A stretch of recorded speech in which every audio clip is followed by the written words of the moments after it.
Welcome. Today, I have a wonderful guest here with me. I feel honored to have you. Um, that is Coach Lee Hopkins, and he's a social coach for ADHD folks, AuDHD folks. That means autism and ADHD. So, you have told me that you are dealing a lot with how people who are neurodivergent can connect with each other and find better connections. And one of my first questions here is before we connect with others, how do we reconnect with ourselves? That's a key piece, Tanya, about connecting with other people is you have to connect with yourself first. And it's been said so many different times in different ways. Mostly it comes up is I love myself first. I have to love myself first. Well, for an autistic person, I actually want actionable steps to love myself. Like, how do you do that? So I've struggled with this for a very long time. And people who have said to me, you need to love yourself first, they said it in a way that was pretty shaming. Like, for example, I would be in a relationship that was awful and people would treat me unwell and I would people please.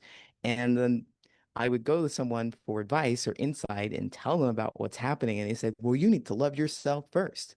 Okay, how do I do that? Tell me, how do I do that? I'm taking notes because obviously what I'm doing is not working. How do you do that? And love yourself first. They could never tell me exactly what that is. So what I did was I spent some years trying to figure out what that looks like for myself. And I've heard different variations like connection, like, oh, you need to connect with yourself. You need to know yourself.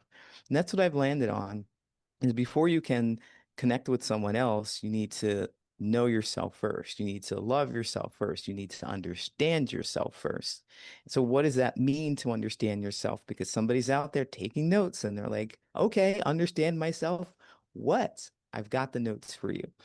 Understanding how you feel. In any given situation, understand how you feel. That's what I've come up with. Why you do what you do, how you feel about what you do. Those are the key pieces. And to further cement this, it's like imagining that you have just brought a new blender and you have an idea of what blenders do. You know, they're there, they do things, they blend up stuff. But you didn't get an instruction manual for it. And this is a really fancy blender. It has more than just start and stop on it. It has other things. And so you don't really know how to use it.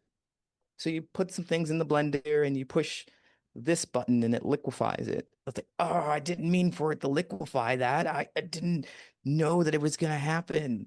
Well, instructions, write it down. Like, oh, I didn't know I was going to get angry in that situation or when that button was pushed, but now I know that about myself. I've got information about me. And what you do with that information is use it for the next time. The next time you want to use the blender, you know that button is going to liquefy. So maybe not liquefy the meat that you put in there, or maybe not liquefy the lemons or whatever that you put into the blender because you didn't want it to be liquefied. You push a different button and you write down what happened then, how you felt about that experience. And so I equate ourselves with being that blender, discovering ourselves. What do we feel in specific situations? And furthermore, the last thing I'll say is what we do with that information is we share it with other people. That will make the connection. I'm going to share how I feel about being left on red for 3 days with you. I didn't know it was going to be upsetting for me, but I'm going to let you know now in hopes that we could probably talk about it and maybe change it. I didn't know that it was going to be upsetting for me that you yelled at me and I shut down. I didn't know it was going to happen. But now that I know that, I'm going to tell you, I don't like being yelled at. We need to have a different way to talk to each other. So things like that. This is how you connect. You learn about yourself and you share with other people. Yes, I see it the same way. It's like a trial and error, but Mm, you are the subject that you are investigating. So absolutely. my second question is, because it's a topic in my life right now, you know, Oftentimes, our lives as neurodivergents, it starts with a lot of criticism. So basically, we get huge criticism in our family, then at school from the schoolmates, we get the bullying, then at work, we also get the mobbing at work, and then it starts to pile up. And after, like 40, 50 years, we've got this pile of trauma, and it feels like a huge betrayal trauma of society. Like, why did society never find a place for me? Why was there always a place for others and open doors for others, but never for me? And then it's just a tiny little thing. Like for me today, somebody stole $20 from me. And it, Mhm. it basically made me cry because I suddenly felt that overwhelm of the entire betrayal trauma of all of my life coming up in my eyes as tears. So, Mm. how in this moment of total overwhelm, what is your best idea for people to do? Should we just let it all out, or how do you go with that? Well, I definitely believe that you need to feel your feelings. That's the whole key to connecting with other people is to recognize how you feel in the moment, regardless of how deep it is. You need to be able to allow yourself to feel it and experience it. Now, I know personally that I haven't been taught to handle my feelings and how they might show up. So looking outward to find people who do somatic practices that is, having trauma and pain and feelings in your body, helping you understand what you're really feeling. Because we as autistic may struggle with understanding our feelings, alexithymia, and then being able to put them into words. So maybe they come out as tears or they come out as frustration because we don't know else to do with it. We don't know how to manage it. So I do recommend, or I do believe that it's important to access those feelings and understand where they're coming from. And I know that there's just so much, like speaking from my own personal experience, it can be a lot to notice in the moment that you were carrying years upon years upon years of trauma. It's the last incident, like the $20 being stolen, is the thing that makes you realize you've been carrying all of this weight up here and it just crashes down on you. And it's not worth ignoring. It's not worth ignoring that. So processing it, finding different ways to process it, because maybe processing it with words doesn't help people, but somatic processes, some meditation, the things that can help. Yes, wonderful. I also know from studies that people who suppress their feelings are more likely to later get things like autoimmune disease or cancer, while the people that actually express somewhere, whether that may be with words or with creative arts or with simple tears and letting them flow, will have less likelihood to experience somatic diseases like autoimmune disease. So I also think that is important. Absolutely.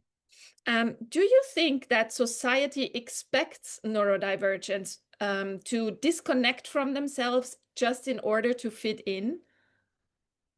Many people do. I think that the idea is that we are looking for the sameness of ourselves in other people.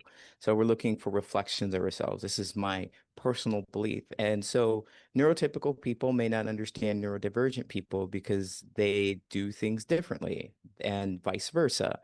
And so the majority of people who may be neurotypical, who may have the power and maybe not curious enough to want to change their ways or to adapt or to include neurodivergent people, may want them to just be the same, like just work the way I do so I don't have to do any work. And I think it's a universal experience to have that. Like, why can't you just think the way I do? It's too much for me to try and explain how I'm thinking and feeling for you to get me. Why don't you just do the thing that I want? I don't want to understand you. I just want you to do the thing that I want you to do. And we'll see that in many different places. Why don't you just stop talking in a theater? Well, I can't because I'm super excited about the movie. I want people to be quiet when they're watching the movie, but many people are super excited about it. So what do? I just don't go to movies at times when I know that there is going to be a big crowd or a big hype. It's fine. I can make the adjustment. And it gets exhausting when you are the one who constantly feels like they have to make the adjustment. So it is, I think, to wrap this up, this idea up, is that there are many people who just want you to behave the way they want you to behave. And I think it's a universal experience, but it's those with the power and the numbers who kind of get to say, you need to behave the way I want to. And that's where we have a little bit of a conflict. I had to smile because, due to my pattern recognition, I can tell who is the murderer in a movie even before I saw the movie. I sit in the movie and like after 10 minutes I go, I know who's the murderer. It's this one. And then everybody else is mad at me because I spoiled the entire movie for them. But it's just so easy for me to see because storytelling in movies is always going after the same scheme. And then I can Hmm. already tell after 10 minutes how the movie is going to end. So, as you talked about how society reacts to us, I sometimes have the feeling that a lot of people, especially when it comes to change and personality development, yeah, our throughout our lives we change, we develop, so our characters grow and change over time. And I'm taking an example now. If you have a couple and this couple met at age 20 and they got married and they are now at age 60, and one of the two says to the other, hey, you are not the same person anymore that I got married to. I'm really mad. Why can't you be that person that I got married to a few years ago? So I think that sometimes people they make a snapshot of our current personality, and then each time we develop past that personal Hmm. picture that people have, and we show a different kind of behavior. They get really mad at us because they want us in that little tiny snapshot frame that they made once upon a time of our personality. And if we do not fit in there, they give us hell for that. How do you see that? Yeah, I see it quite similarly. And I believe that relationships are ebb and flow and they come and they go because we are always changing. And one thing that I've really learned, and I I I do my best to remember, is that when we have relationships, we are going to have experiences that may separate us from each other. And it's how we feel about our experiences that will separate from us from each other. So what do I mean by that? Well, the couple who has been together for 40 years, the man, perhaps, let's just say traditional, the way it would look is that the man would go to work and the woman would stay at home. And the woman who is staying at home is having a completely different set of experiences. Even though they're together, they're having a completely different set of experiences and feeling differently about their experiences. And if they're not able to share them with their partner, who is going to work and having their own experiences, they're not able to share with their partner and understand each other, then they're going to separate from each other. Because what makes connection for me is the demonstration that you understand how I feel about my experience. So the woman says, I'm home all day. I'm absolutely exhausted from raising the kids and running here and there, scheduling, planning, taking care of the household. I'm saying all this to you, my husband. And he's like, no, you have no idea what that is. I work all day. I'm frustrated with my bosses and I'm frustrated with my coworkers and clients. You have no idea. They don't demonstrate to each other how they feel. Well, they don't understand how they feel about the experiences that they're having. And that's something that can just push them and pull them away. And that snapshot of 20 years, when they were 20, they didn't have those experiences. They were just all kissy facey. I love each other. But they've had more experiences. And because they don't demonstrate to each other that they care and understand, they separate. And perhaps taking this towards friendships, the time that passes by, my friend, let's say they got married, they had kids. I don't have kids and I'm not married. When they want to talk to me about their experiences of being married and having kids, I cannot relate as much as I want to try. And I'm frustrated because I cannot relate and I lost that relationship where it has changed and morphed and turned into something that I hoped it not be. So there's that frustration that comes in with it. I think the emotion and demonstrating that you understand their emotion will make a real connection. I'm going to stop right there because I could go on. That's fine. So your brand is called Patterns of Possibility. So I want to use the word patterns in my next question. What patterns do you often see in neurodivergent clients, and what do you do to help them? Well, I often see the pattern of thinking that they've done something wrong. And we've already talked about how the trauma has built up over the years. You've always been the one who's talked a little too much. You've always been the one who has to be the know-it-all. You're always the one who's quiet, or you're fake because you're people pleasing. It's like these are all survival mechanisms. And when clients come to me, they start to realize that these were survival mechanisms and what we need to do differently. So what I do when I work with them is I help them understand that there can be a lot of shame in not being what you think the other person wants you to be. But you also really can't live a fulfilling life if you try to be what you think other people want you to be. Because other people are fickle. They want you to be one way today, and then they want you to be some other way tomorrow. And if you try to chase that, you'll never get it right. And so that's one of the big concepts that we come up with is that you'll never get it right if you're trying to be what society or your family or your friends at the time want you to be.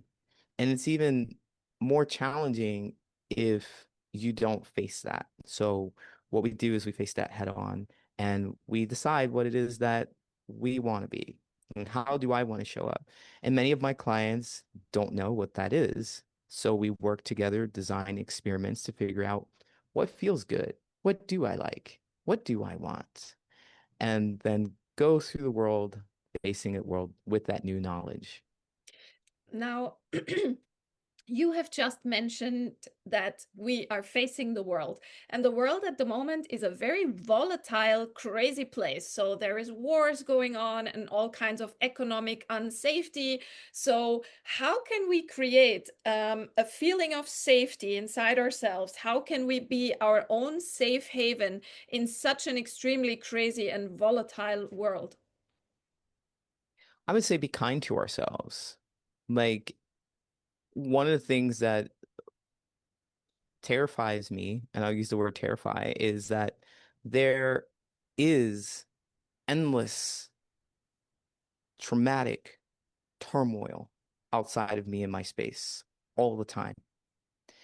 And coupled with that is my own personal desire for peace and comfort for those people who are going through turmoil. And on top of that, I have a sense of powerlessness because I cannot change it in the moment. And that right there is what frustrates and scares and makes my world a little more difficult.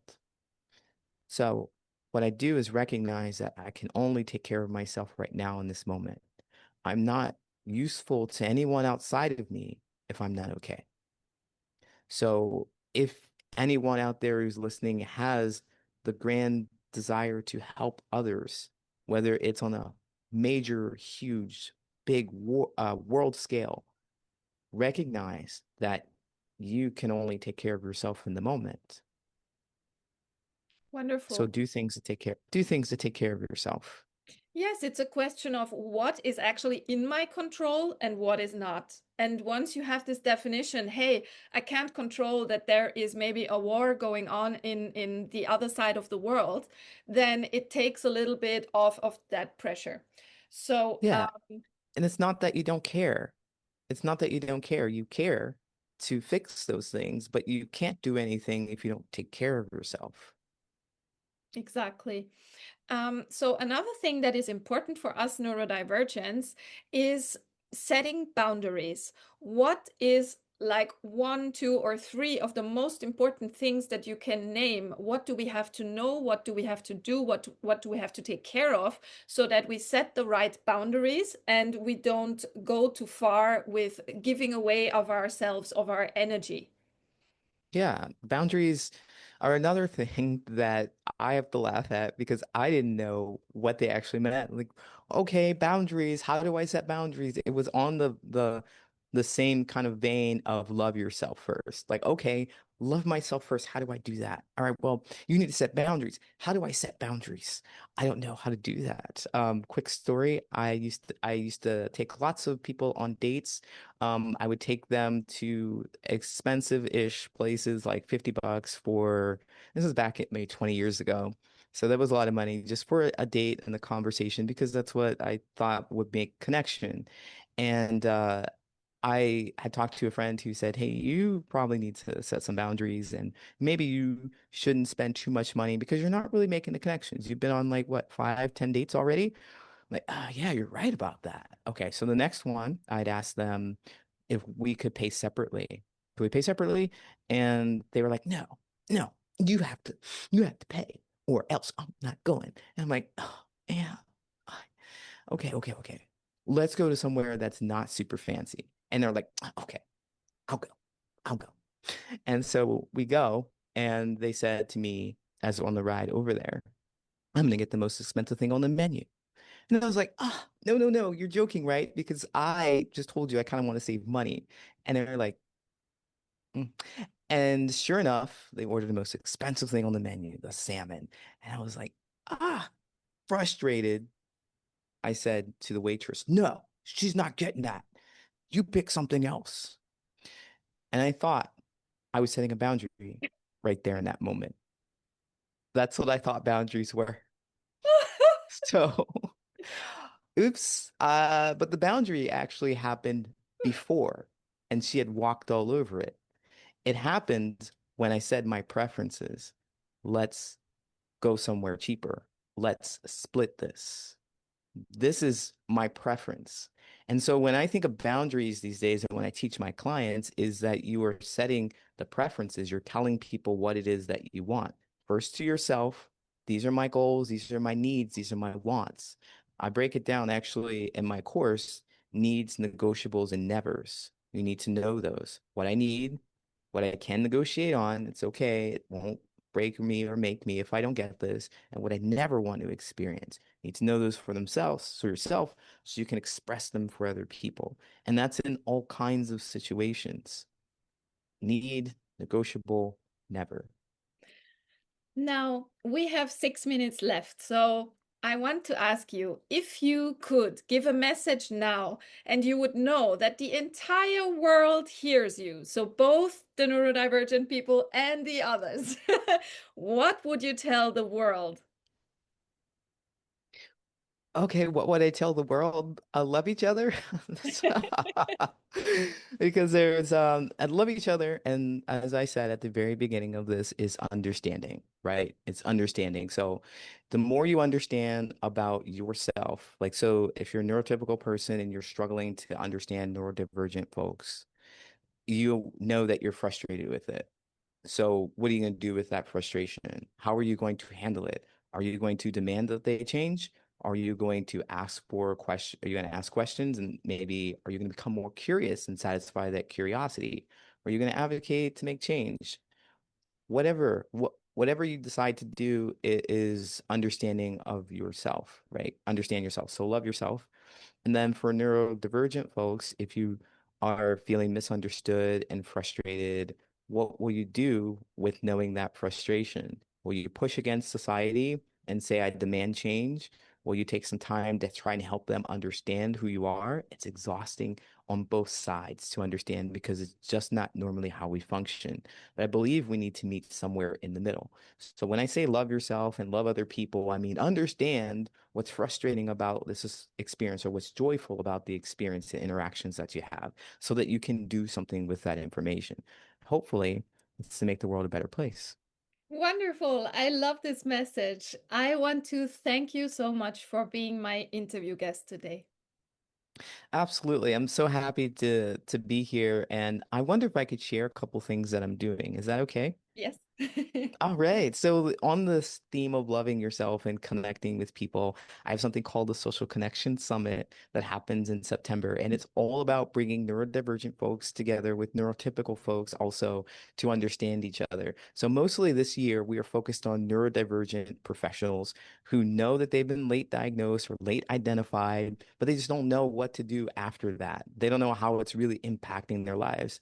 And so we want to bring them together with experts to help them understand what's going on with their brain, but also build community because I know that I've been out there in the world looking around like, hey, is there anyone like me? Is there anyone like me? Am I just the weirdest person of the 8 billion people on the planet? And it turns out that there are plenty of people who are like you and like me who think differently. And so we want to connect those people as well. So they don't have to go through this alone. They don't have to keep explaining why they eat the same meals every day. They don't have to keep explaining the exhaustion that they have. They don't have to keep explaining the dopamine intake that they have or the dopamine deficit that they have, where they can't start a task until it's like 5 minutes before the task is due.